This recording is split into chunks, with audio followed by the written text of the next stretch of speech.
Waving all ass, hotter than Marie Sharp. When they bump on me thing, well, after when the fun start, y'all. Me no come for play, me no come for skylark. Should I know me intention from the very hey, y'all. Me like the way you perform, the way you grab on me cocky, turn me on. What's going on, Soko fam? I'm here with my two usuals, Mr. Starboy 305, Mr. Mello himself, and me. Quick question though: soup jumo or bouillon? Bouillon. Bouillon, man.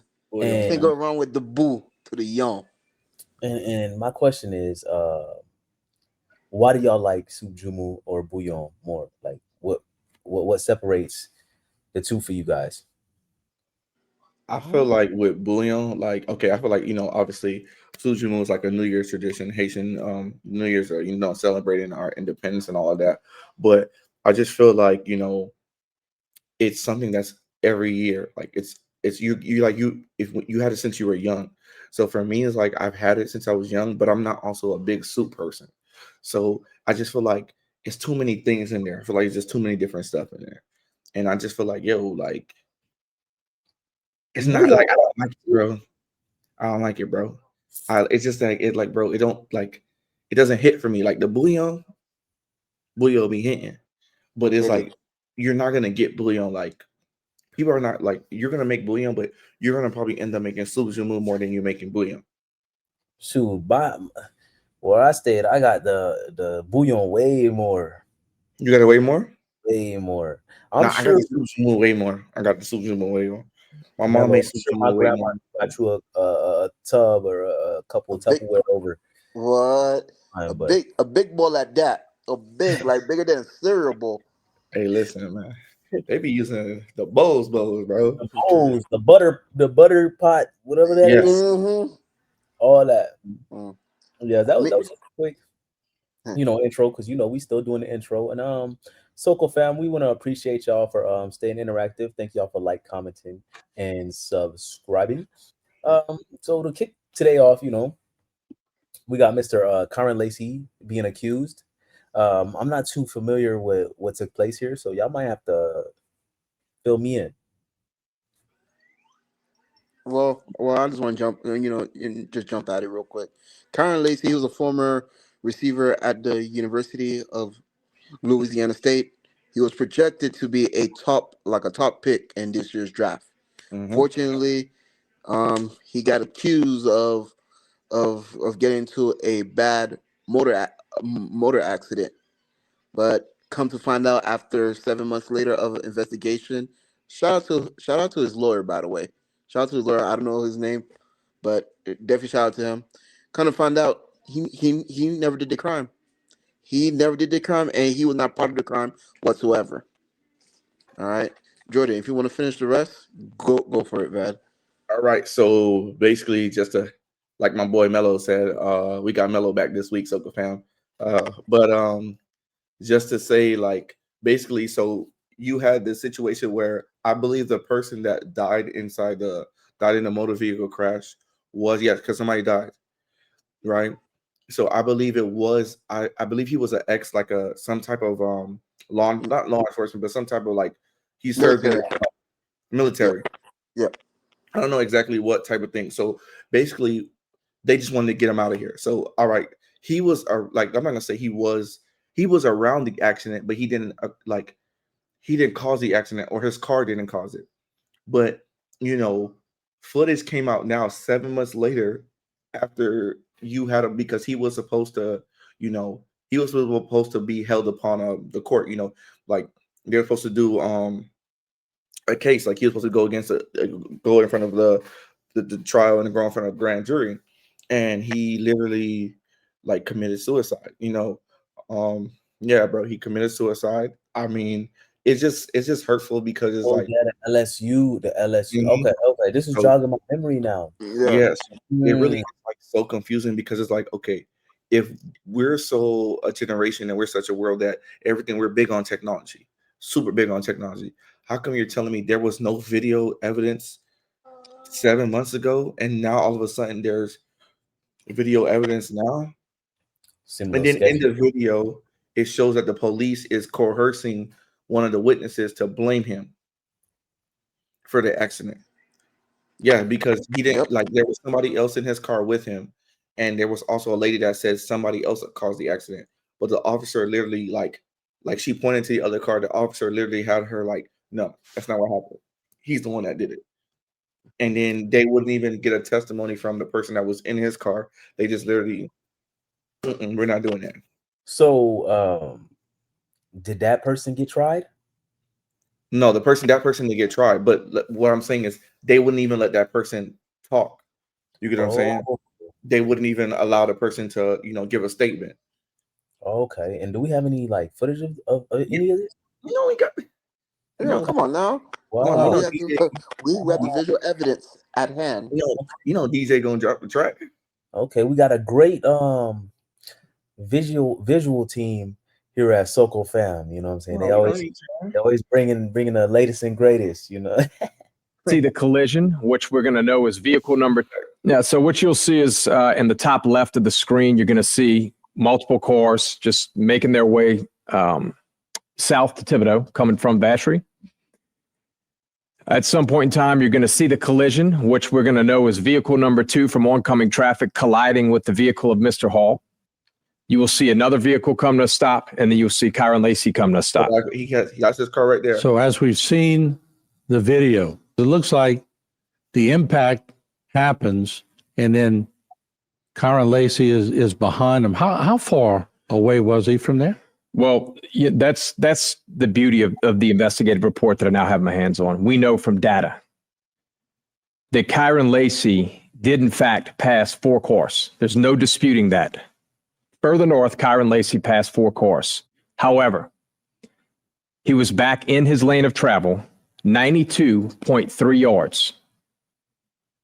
Back in his lane, behind Mr. Hall. At the time of impact, he's 72.6 yards behind the vehicles at the time of impact. Keyword, behind the vehicles. That is not how this story was ever painted. Never. Any part of the district attorney's investigation that talked about Mr. Lacy getting back, I guess we call it, what do you call it, correcting or getting in your proper lane? Sure, he was back in his proper lane according to their data. This isn't my expert.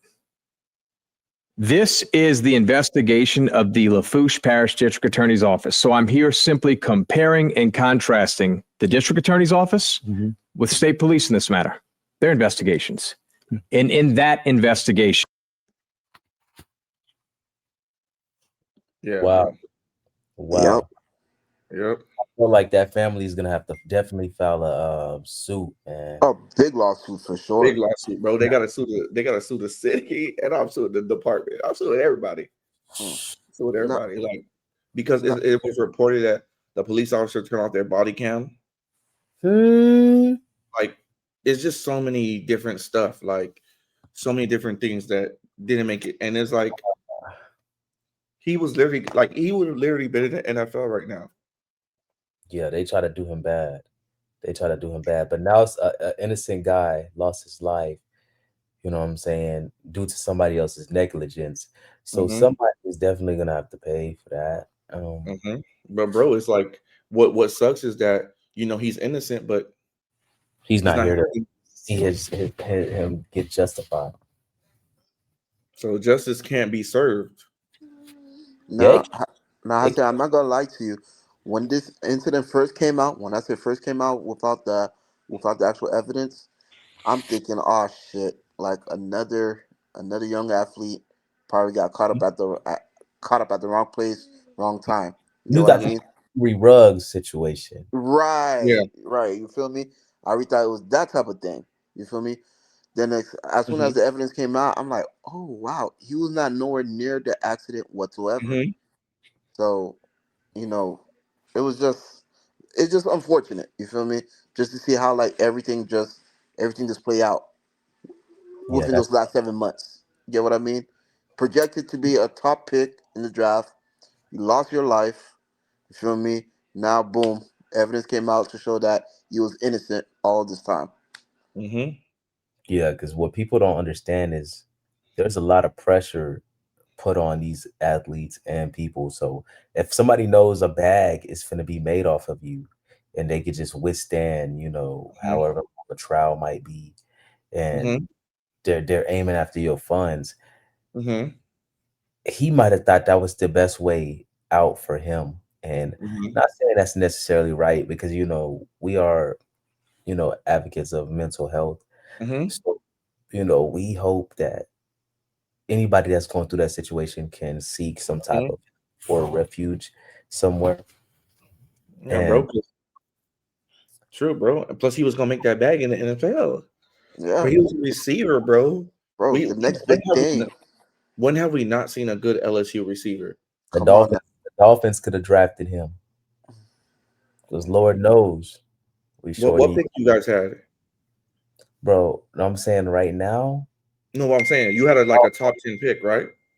Oh yeah. I think we had like 13 though. I think we had like 13. Maybe we had 13. Was we at 13? 13. Yep, 13 this year. Yeah. And let's say if he would have reclassified,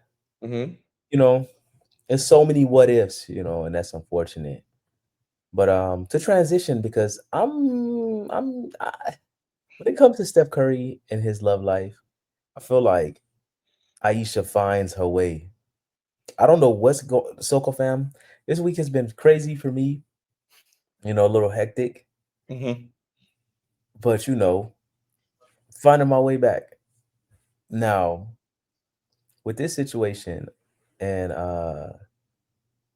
the Curry family, can y'all please elaborate? And if y'all have a spin that y'all want to do, or a freaking y'all want to turn the tables, whatever, you know what I'm saying, let me know, because okay. Melo, let me know what you want me to do. You want to play the video first, or you want me to? Nah, play the video first. I'm gonna give my thoughts after. All right, I got you, Brody. Yo, I feel like a guest. I feel like a guest today. Hey, here we go, man. She was on a podcast episode. I think the podcast is called "Call Her Daddy," something like that. How what? That's what yeah, I think it's called "Call Her Daddy," the podcast. Yeah, the name of the show. Okay. Did you always knew you wanted a big family? No. So I didn't want kids. I didn't want to get married. I thought I was going to be career girl, and that's it. And I had my eyes set on my goals, and I was never the little girl that like dreamt about the wedding dress and all of that. And then it happened so early in my life. So it's like, it's one of those things, like you don't know what you actually don't know what you want. It's so hard also to be the woman in a situation where you're like, men just don't get as much scrutiny. Like they can maybe tell him like, your fucking shots suck tonight, but like the looks and all of that is just like not a factor of conversation as much. No. Did you talk to Steph about it? Like, or did you kind of keep it within yourself so it didn't? I do not have a bone in my body that can keep anything to myself. So if it comes to mind, it's coming out. And he's so gracious. Like he tries to resonate with me, but he just can't. And he also comes from a place of like, it's effing stupid. Like, it's not true. So why? And I'm like, but wait, like, listen to how it makes me feel. And he's like, but why does it make you feel like that? It's not real. After we got married, we found out we were pregnant with our daughter so quickly. I didn't even have time to think about what I wanted anymore. It's so interesting. I spent my entire life like trying to work towards something, and then it kind of just disappeared, and I didn't think twice about it. But after my daughter turned 1, I remember there being a shift and being like, I have goals for myself. Like, this doesn't feel right. I love being a mom, but I love doing other things too. And I need to get my shit together and figure out what that looks like for myself now. If I have a career and I'm not home, like, did you experience that? I still experience that. I still experience that. I'm always in therapy talking about this. If you lose all of those things that were interesting about you, even for yourself, like even the things that made me feel confident and cool, then what are you doing? And Yeah, man. From that, I feel like it's nothing to see here, man. I feel like it's nothing to see. I feel like she was talking about a whole bunch of nothing. She was just talking about finding herself, her individuality. Mhm. From the sound of things, I seen something about Killer Mike going at her. I don't know exactly what that was about, but then he later apologized. You know what I'm saying? Mhm. Because his wife told him, you need to stop smoking and getting on the internet. Um, Mhm. yeah, I don't know. Like, what do you take from this? Go ahead, Mello.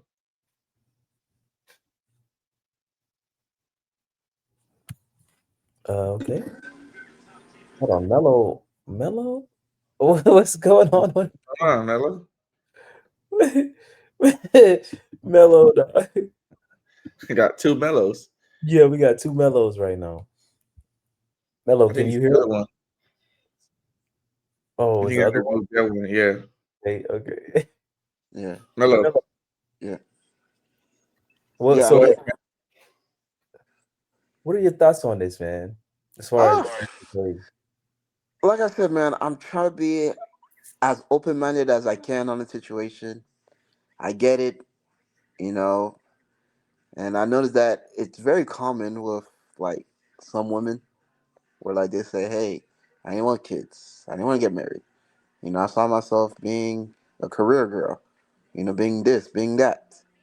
But from a man's standpoint, I ain't gonna lie, gang. I'll feel embarrassed. I'll feel embarrassed as if like I'm gonna feel like I'm not good enough. I'm gonna but feel like, why? you Why would know, you feel embarrassed? huh? Why would you feel embarrassed?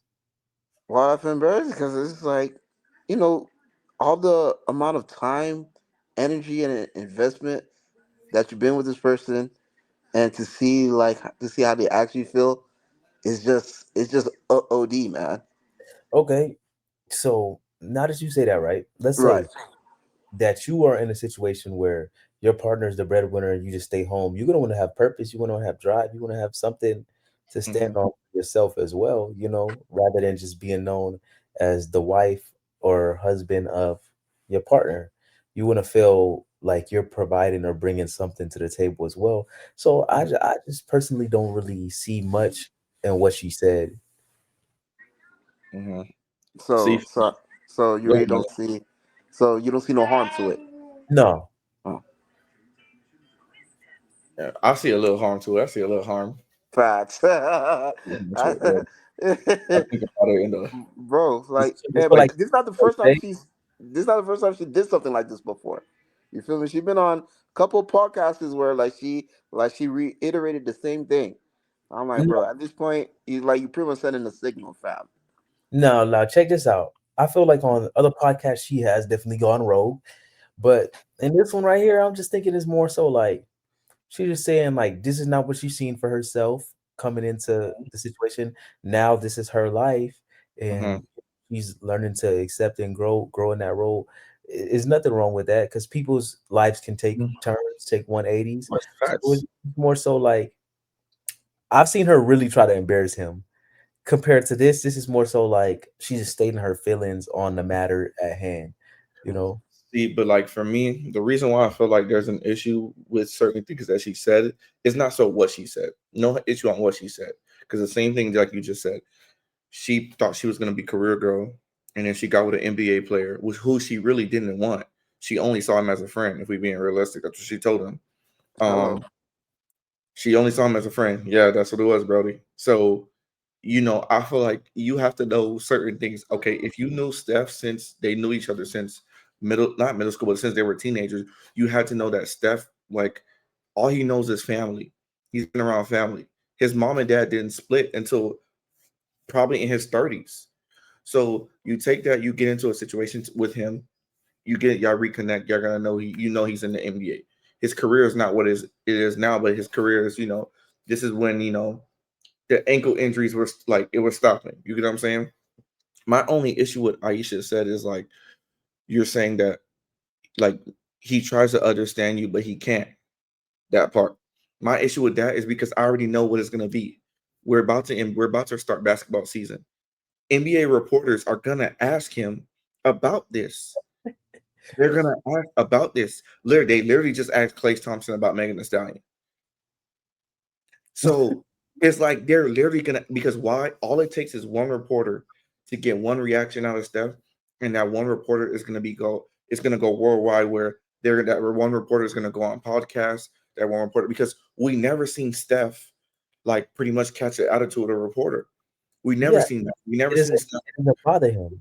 None of this stuff Exactly. bothers him. But they don't ask about his wife. They don't ask about that. They never asked about Aisha. And it's the same thing, like I was saying, like I was having a conversation about the same topic. I said the difference between Aisha and Savannah is LeBron James' wife. Savannah is more in the background. You really don't know too much about Savannah James. Now, since Aisha Curry is more out in the spotlight and she's doing more things, kudos to her for the things that she's doing.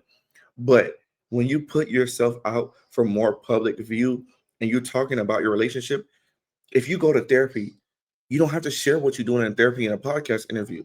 If you're saying, "Hey, I go to therapy for these all the time," you don't have to share her and call her in a podcast, because guess what?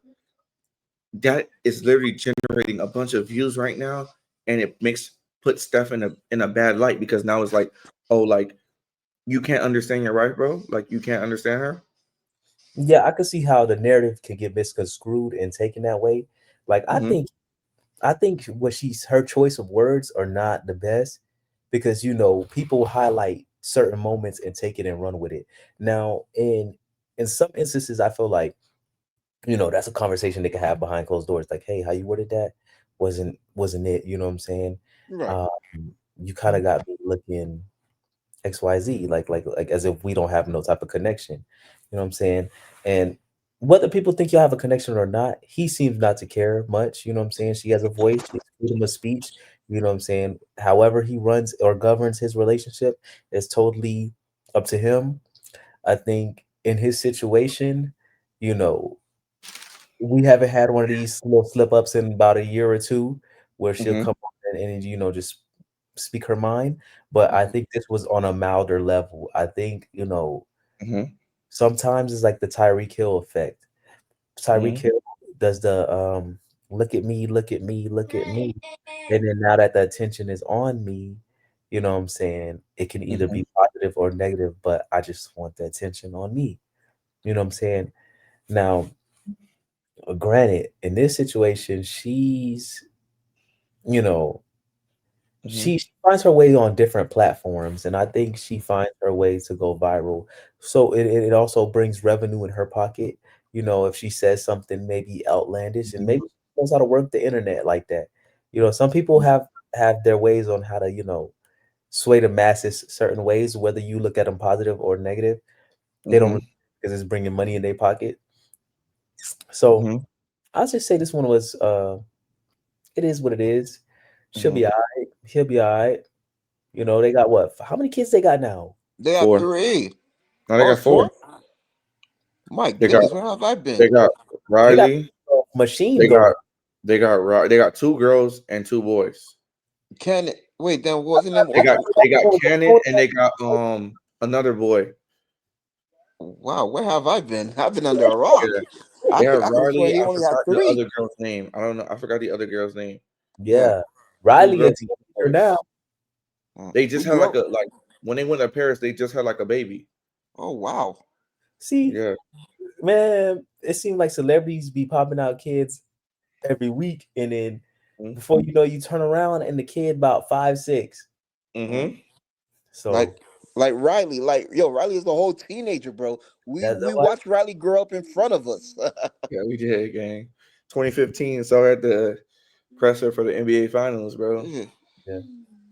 So to transition, we got WNBA players calling now. Melo, this is your stage right here. This is where you. Yes. Lord. You know, I say I'm a big WNBA advocate. So just to kind of, just get you guys up to speed, Nafisa Collier of the Minnesota Lynx called out the commissioner. When I say called out the commissioner on an exit interview. Before she could talk about her season with the Lynx, she started off the exit interview in reference to Kathy. And do we have that? Yes, we do, Brody. Oh, you do. You see? So you see Starboy came prepared. Hey man, shout out to Starboy, man. Because listen, man. I be knowing what's going on, but he be having the evidence of what's going on, if you get what I mean. You feel me? So, more of the story, pretty much she called Kathy out in reference saying that she called Kathy a liar. Said something in reference to Caitlin Clark, where Kathy told Nafisa, that she should thank Caitlin Clark about, like, thank God that she make the money that she make. And Nafisa took that to heart, like as if, like, the commissioner does not really respect the players, does not honor, does not really honor them like that as actual human beings or whatnot. So, mind you, now it took about the commissioner 3 days, 3 days just to make a statement. Feel me? This is like one of them verses, one of them verses where, like, Mic drop. Kendrick versus Drake, that type of thing. You feel me? I say Nafisa said her piece. Kathy took about 3 business days to say what she got to say. They were supposed to meet up, and have a meeting, but Nafisa canceled the meeting. So it is about to be an interesting off season in the WNBA. You feel me? And don't get me wrong now, the commissioner herself, she's a piece of work. Okay, I just felt like the way she's not like a Adam Silver or like a David Stern, I would say. She really does not know how to value, like, the league and give the proper promotion that the league deserves. Feel me? You would think that by them having Caitlin Clark, you would think that they would generate so much revenue, but they're really losing revenue. All right, so there's really a big deficit, and I'm not sure exactly where that deficit is coming from. But more of the story, she has not done a good job in that department. And also too, like I said, man, I stand with Nafisa. I'm glad that someone like her caliber took a stand for the players, man. Yeah. And yeah, if you have that video of that, please share it, Yeah. just so the viewers could know what's going on. I got you, Brody. I got you.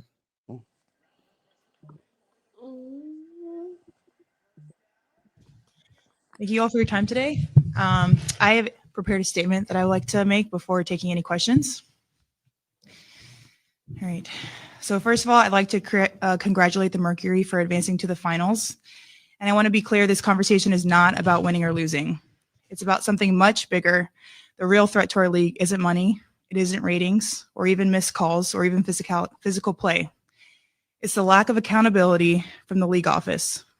Since I've been in the league, you've heard the constant concerns about officiating, and it has now reached levels of inconsistency that plague our sport and undermine the integrity in which it operates.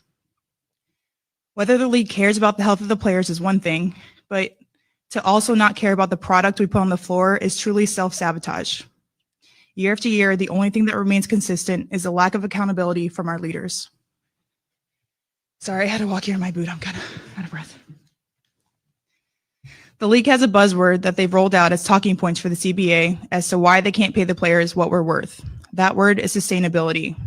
But what's truly unsustainable is keeping a good product on the floor while allowing officials to lose control of games. Fans see it every night. Coaches, both winning and losing, point it out every night in pregame and postgame media. Yet leadership just issues fines and looks the other way. They ignore the issues that everyone inside the game is begging to be fixed. That is negligence. At Unrivaled this past February, I sat across from Kathy and asked how she planned to address the officiating issues in our league. Her response was, well, only the losers complain about the refs. I also asked how she planned to fix the fact that players like Caitlin, Angel, and Paige, who are clearly driving massive revenue for the league, are making so little for their first 4 years. Her response was, Caitlin should be grateful she makes $16 million off the court, because without the platform that the WNBA gives her, she wouldn't make anything. And in that same conversation, she told me players should be on their knees thanking their lucky stars for the media rights deal that I got them. That's a mentality driving our league from the top. We go to battle every day to protect a shield that doesn't value us. The league believes it succeeds despite its players, not because of them. I have the privilege of watching my husband run a league where he has to balance 100 different things at once. I won't pretend the job is easy, but even with all of that on his plate, he always takes the time to reach out to players when he sees an injury, whether it's unrivaled or even during the WNBA season. That is what leadership looks like. It's the human element.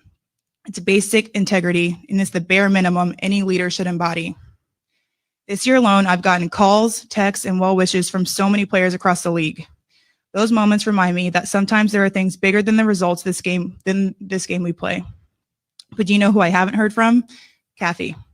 Not one call, not one text. Instead, the only outreach has come from her number 2 telling my agent that she doesn't believe physical play is contributing to injuries. That is infuriating. And it's the perfect example of the tone-deaf, dismissive approach that our leaders always seem to take. I've finally grown tired.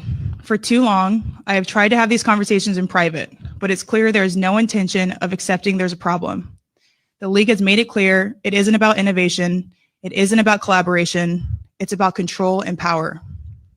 I've earned this platform and I've paid the price to get here, and now I have a responsibility to speak on behalf of the fans and everyone in this league that deserves better. Our leadership's answer to being held accountable is to suppress everyone's voices by handing out fines. I'm not concerned about a fine. I'm concerned about the future of our sport. At some point, everyone deserves to hear the truth from someone who I hope has earned the benefit of the doubt to fight for what is right and fair for our athletes and our fans. Mm-hmm. We have the best players in the world. We have the best fans in the world. But right now, we have the worst leadership in the world. If I didn't know exactly what the job entailed, maybe I wouldn't feel this way. But unfortunately for them, I do. We serve a league that has shown they think championship coaches and Hall of Fame players are dispensable, and that's fine. It's professional sports. But I will not stand quietly by and allow different standards to be applied at the league level. Thank you.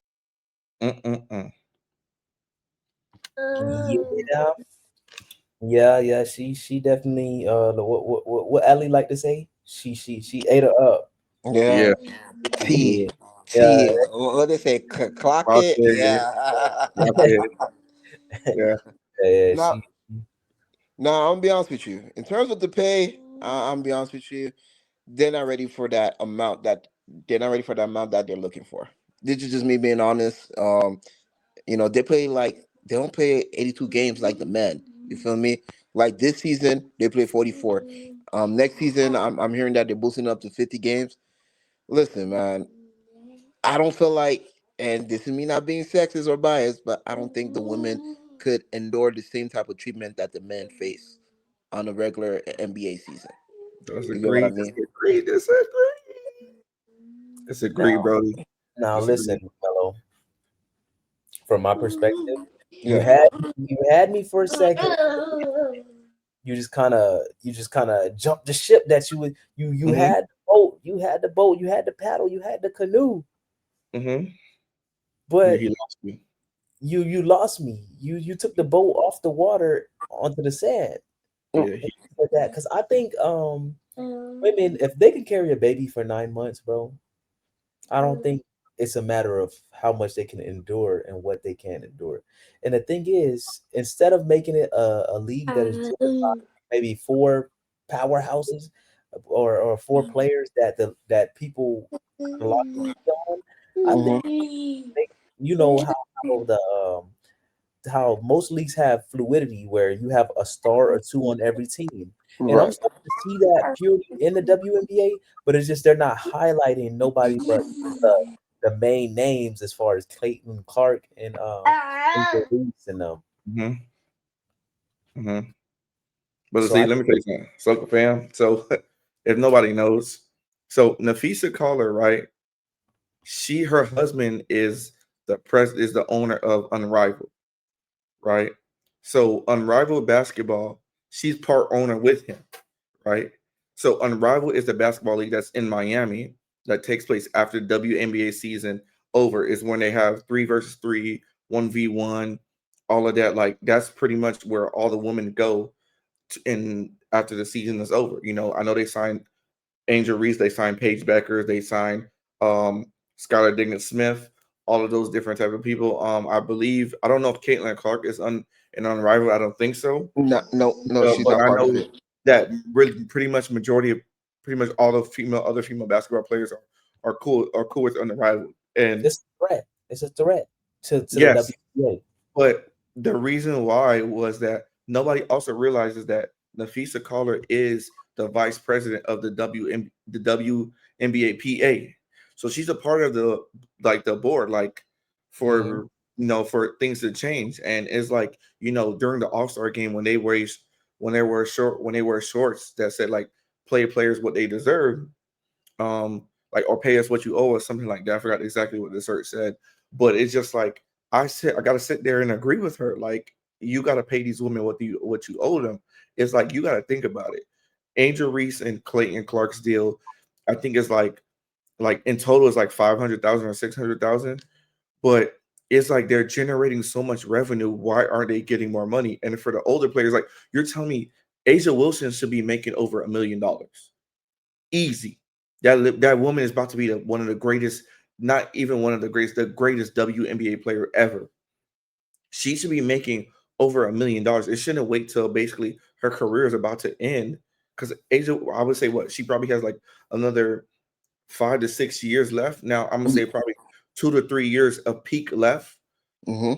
But she's like literally she's a multi-time MVP, a multi-time champion, and she doesn't literally her shoes came out after Caitlin Clark. Right. You How looking at feel that late?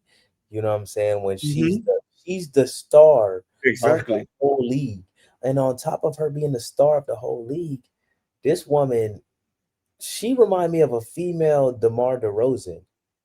Like, that's what I see when I see her on the basketball court, man. Cooking, man. Should be cooking, man. That mid range on point. Yeah, Nah. That midi is dangerous. When I say dangerous, dangerous. Bro. Gang. She got it Plus, going she on. getting the boards, bro. Yeah, she be getting them boards, bro. Cooking. I used to love Skylar Diggins, but Asia's different. No, she's the best player in the WNBA. It's not even close. For sure. Now, to transition to our last topic of the night, this one right here, Shedeur Sanders mute. Now, this one was funny to me. And the reason why it was funny to me is because I wouldn't tell these folks nothing either. If they're gonna twist your words around in the media, why would you even help them out? You know what I'm saying? If the media is there to collect information and then share with the masses, that's what y'all should be there to do. But instead, they're flipping words around in Shedeur Sanders, and they're trying to pair these quarterbacks and pair the organization against this young man, and then they're not even giving him a fair opportunity. But what I will say is, today we saw Dylan Gabriel, and personally, in my eye, he didn't look too bad. I think he's a rookie, like most rookies do. If you look at what's going on with Cam Ward managed to squeak one out today, but I just think he's playing like a rookie, and I think Shedeur, they got to find Shedeur a new team, man. Because if y'all not gonna utilize this guy, y'all might as well send him somewhere else. So, what are your thoughts on that? Sucker fan, I'm about to cook. Okay, let me cook one time. My biggest thing with this issue is that I feel like Shedeur, I feel like the Browns, there's multiple issues inside the Browns organization. First of all, let me direct this quote to Kevin Stefanski. Kevin Stefanski, are you good at your job? Because I don't think you're good at your job. Because you guys saying that you guys are developing talent, what player have you developed that turned out to be a great player? Show me. Myles Garrett was there before you got there. When you guys got Deshaun Watson, he was already made in Houston. You didn't pick him up. The only reason why he left Houston was because of the allegations. Okay? If we're talking about Nick Chubb was already Nick Chubb before you got there. Okay? When you look at all the quarterbacks, there was a year you guys started 5 quarterbacks or 4 quarterbacks because of injury. Which one of them did you develop? Jameis Winston has been a journeyman around the league. So who did you develop? Nobody. So you're saying like, oh, Shedeur, or you're saying like, okay, we're developing all our players, bro. You're not doing nothing good. You're the Browns, and you're one of the worst franchises in the NFL, and there's a reason why you're one of the worst franchises. Also, Rex Ryan. Shador did an interview where he didn't talk because Rex Ryan literally said that on Get Up, he said that Shador should not be talking.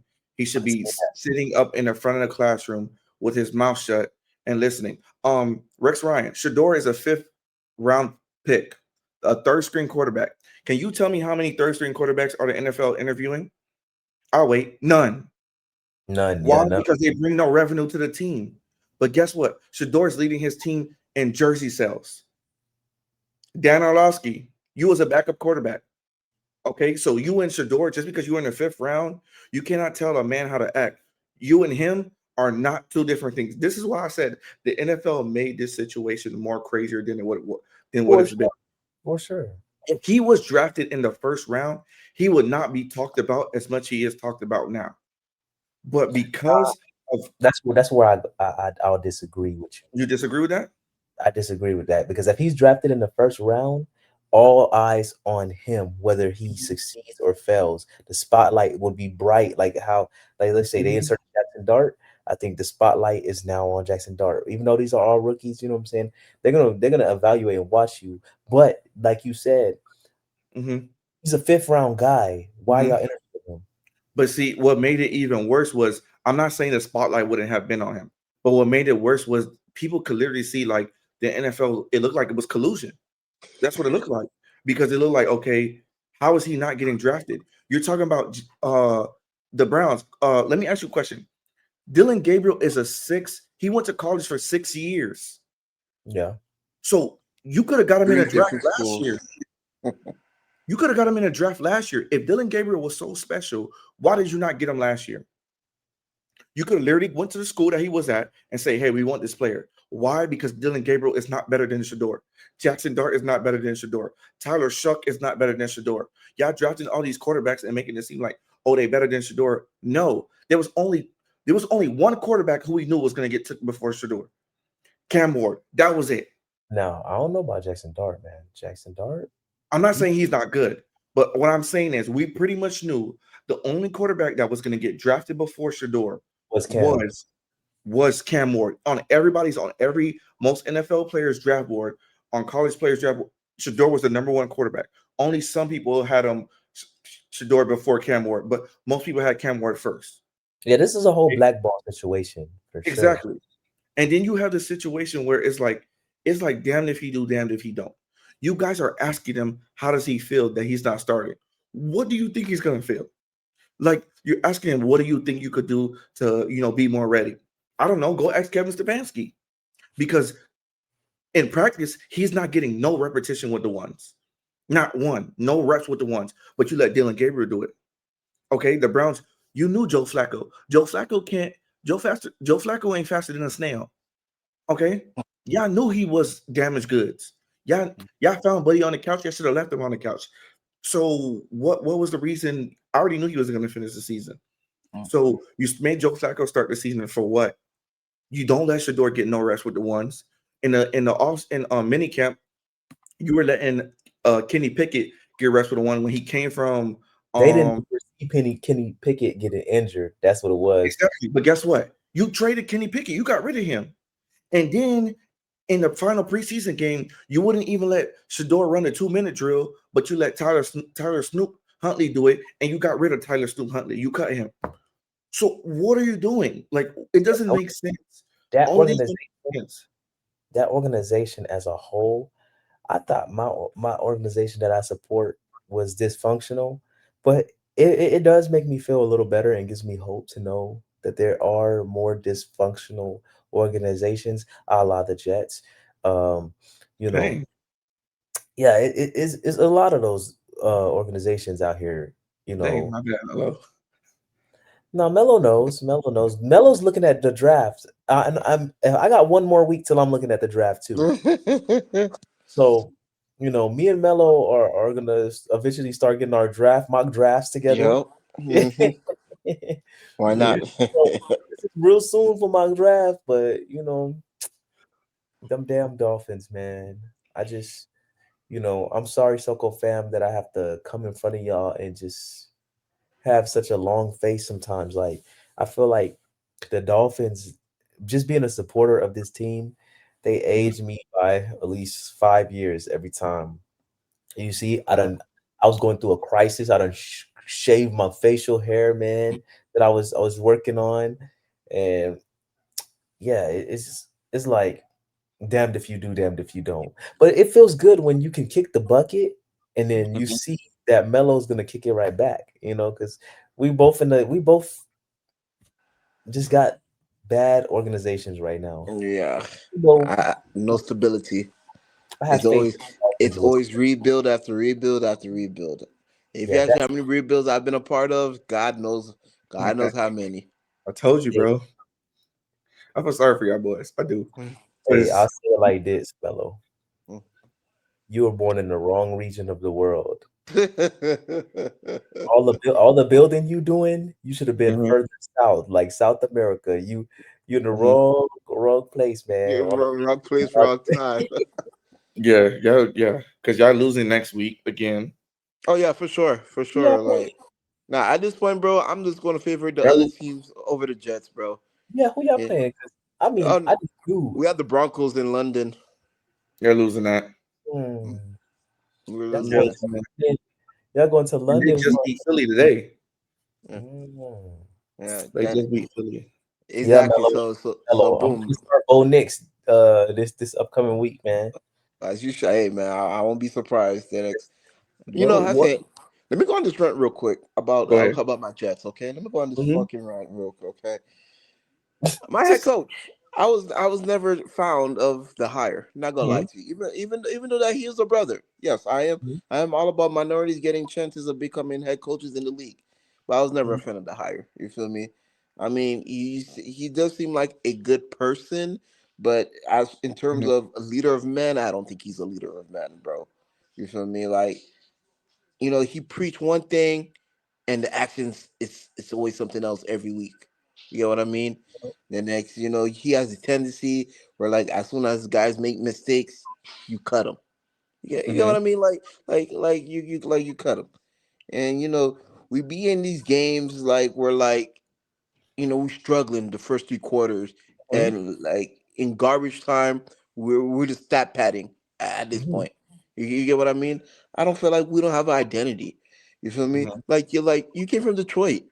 You are a defensive minded coach. Like I need mhm, you to put some input on input in our defense, mhm. because there's no way, especially today, we're not supposed to get killed by the Cowgirls like that. They were down 4 starters on the O line. Oh, Melo, you talking about cowgirls? Cowgirl, yeah, nah, hey, I Y'all, don't care y'all about calling them cowgirls. put it Hey, on, y'all. listen, they were down 4 starters on the O line. They didn't have their number one receiver today.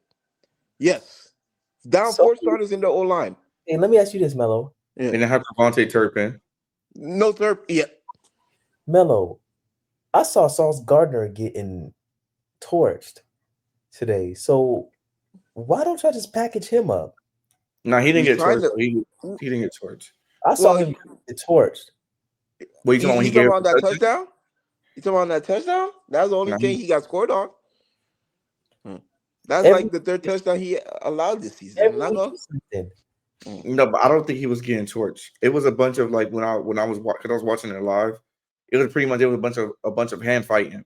Like Yeah, if you really look at the play, it was supposed to be offensive PI because George Pickens pushed off at the last second. legit It was at the last offensive second. PI. He pushed What? off. If you look at it, he pushed Play off. on the ball and nobody calling it. But the reason why they're not gonna call it is because they're both doing a bunch of hand fighting. No, So it's no, no, no, no, no, no, Starboy. It's because we're the Jets. So we're the Jets. Trust me, the ref will never work out in our favor whatsoever. And you know what, Melo? Mm, I don't feel sorry for you. mm. Hey, Melo, let me ask you a question. Which running back is that? Allen or um Brees Allen or Braden no Braden Allen or Brees Br- Hall? Which one was that fumbled again? That was Allen, right? No, that That was was today. Was Hall? Hall when fumbled you What's today. played what's all Miami. Who those? was it? Hall fumbled today. Allen. It was Allen. Okay. Against Miami was Allen. Braden Allen? Yeah, Bro, gang, I don't know what's going on with y'all on the fumbles, bro. bro. Legit. As soon as we get a good drive going, we get to the red zone. Bro, I We don't know. we make that fumble, and like I said, we don't have the heart to continue the game anymore. Bro. But But- I love to hear this, Soko fam. Don't well, forget about your Dolphins, man. I didn't lose to no Panthers today, so hey, I Y'all lose to might freaking not be able Brian. to do nothing with no damn Panthers. Y'all, hey, y'all, 200 yards rushing. y'all got You Panthers gave us now. 200 yards rushing, sir. Hey, I don't want to let hear me nothing. ask you this: y'all got Panthers on y'all rec on y'all. Yeah, but I'm not giving up 200 yards rushing. I'm We not will giving see, up 200. we will see when that time comes. We gonna see. Okay. Shoot, y'all might go 0-18, dog. Shoot, Y'all boy. might win, dog. Y'all might break a record. I hear you. Yeah. Okay. San Fran didn't do anything. It would just beat the Rams. Nobody asked you about no San Fran. Right. Like, oh wow, Mac Jones saved you guys again. I'm just saying we ain't doing nothing but beat. Your team just builds you up to tear you down. We see the fall first, and then y'all see the fall. Y'all build up the hope. The hopium is up here with y'all, and then right during the playoff time, nut up. They nut up big time. Watch it on. But I'm not. Listen. You got to understand. I didn't say we were gonna win the Super Bowl. I didn't say anything like that. I'm pretty much a reasonable fan, right? I know that we got good players, but I know that when it comes to the big games, we're not gonna win because we don't have the generational quarterback. We don't. We have the. Our head coach is amazing. Time out. Right? You just said that you don't have a generational quarterback, bro. You went to the Super Bowl with Jimmy G and Brock Purdy. What are you talking about? What are you talking about? We have a generational system. We don't have a generational quarterback. It's a system. Just why Mac Jones look good in this system. It's a system. It's not the quarterback. Hey, I hear you on that. It's a system, bro. I'm not even gonna lie to you. Are we gonna be? Could you say Brock Purdy is a top 10 quarterback in the league? No. You can't. A year ago, yes. I'm not gonna lie to you. A year ago, look, I'm saying I'm not. Look, for you to be in the top 10, it has to do with consistency. I'm not just going out based upon 1 year. Like receivers, they were good for 1 year. No, I gotta go. It gotta be multiple years. I don't think Brock in our top 10. Dak is before him. Who? Dak Prescott. Yeah, Dak. I ain't gonna lie. Dak's showing me something this year. Dak been cooking. He better than him. You're right. I'm not gonna glaze. I got 10. You already know the top 4. No matter what four you want to put them in, you got those 4 right there. Who's the 4? I know. Josh, Lamar, Patrick, and Joe Burrow. I don't even want to. I'm tired of hearing Joe Burrow name put in. Yeah, I was about to say that too, dog. And he's still the top 4 quarterback, bro. He's still the top 4. When healthy, because bro, I've seen Joe Burrow. Baker Mayfield. That's what we're gonna sub him out with. Nah, no cap. Nah, Baker. No, he's been cooking. He's been cooking, fam. Baker. He's been cooking. But thank y'all, Soko fam. That concludes today's episode. We'll definitely be trying to come to y'all sometime throughout this week. Because we got a lot more to talk about. And, there's always something going on. So make sure y'all continue to support. Make sure y'all like, comment, and subscribe. Yes, and tell a friend to tell a friend. Yes, indeed. Exactly.